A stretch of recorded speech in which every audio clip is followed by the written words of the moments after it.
ఈ రోజుల్లో మనం ఏదైనా పని చేయాలంటే ఇతరులపైన ఎక్కువగా ఆధారపడాల్సి వస్తుంది.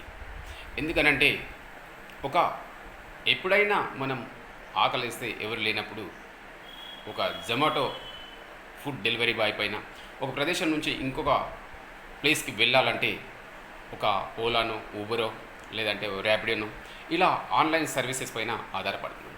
వీటన్నింటినీ అందరూ ఏమంటారంటే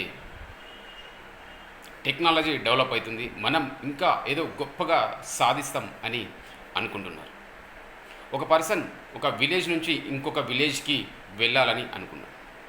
అతను తన ఊరికి వెళ్ళే దారిలో నిల్చున్నాడు. అదే రూట్లో ఒక పర్సన్ బైక్ పైన వచ్చాడు. అతను లిఫ్ట్ అడిగాడు. లిఫ్ట్ ఆ పర్సన్ ఇచ్చాడు.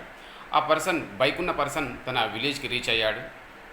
ఎవరైతే లిఫ్ట్ అడిగారో ఆ పర్సన్ అక్కడ దిగాడు. ఎందుకంటే ఆ పర్సన్ ఆ నెక్స్ట్ విలేజ్కి వెళ్ళాలి. అతను మళ్ళీ అతని ఊరికి వెళ్ళే దారిలో అక్కడ నిలబడ్డాడు. ఎవరైనా వస్తారేమో, లిఫ్ట్ ఇస్తారేమో, ఈజీగా వెళ్ళొచ్చు అని అక్కడ వెయిట్ చేస్తూ ఉన్నాడు. ఎంతసేపటికి కూడా ఒక్క వెహికల్ కూడా రావటం లేదు. అయినా సరే వెయిట్ చేశాడు. 12 అయింది, 2 అయింది, అయినా ఎవరు రావట్లేదు. 3 అయింది, 4 అయింది. ఇతనికి బాగా ఆకలేస్తుంది, దాహం వేస్తుంది, పైగా ఇంటికి రీచ్ అవ్వాల్సి ఉంది. ఏం చేయాలనో అర్థం కాక ఏ వెహికల్ కూడా రావటం లేదు అక్కడ. ఫైనల్గా నడవడం స్టార్ట్ చేశాడు. మెల్లమెల్లగా సాయంకాలం 6-7 గంటల మధ్యలో ఇంటికి రీచ్ అయ్యాడు. తనకు కావాల్సిన ఫుడ్ తీసుకున్నాడు, వాటర్ తాగిండు, హ్యాపీగా ఇంటికి రీచ్ అయ్యాడు.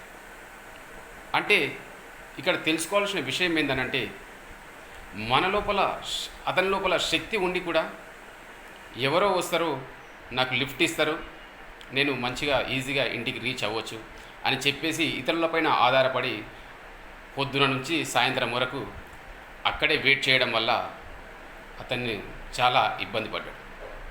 అతని లోపల పొటెన్షియల్ ఉండి కూడా అక్కడ వెయిట్ చేసిండు. సేమ్ మనం కూడా మన లోపల పొటెన్షియల్ ఉంది, మనకు కూడా ఎంతో సాధించే కెపాసిటీ ఉండి కూడా మనము ఇతరులపైన ఆధారపడుకుంటూ ఎవరో మన జీవితంలో అద్భుతాలు క్రియేట్ చేస్తారు, ఎవరో వచ్చి మనకు ఇంకా కొత్త టెక్నాలజీని డెవలప్ చేసి మనకి ఇస్తారు, మనం జీవితంలో ఇంకా గొప్పగా సాధించవచ్చని ఎక్స్పెక్ట్ చేసుకుంటూ కూర్చుంటే అది ఎప్పటికీ జరగదు. అతను ఏ విధంగా అయితే నడుచుకుంటూ వెళ్ళి అతని గమ్యాన్ని చేరుకున్నాడో మనం కూడా మన పొటెన్షియల్ని ఉపయోగించి మనం కూడా అనుకున్నది ఖచ్చితంగా సాధించవచ్చని మనం తెలుసుకున్నాం కదా.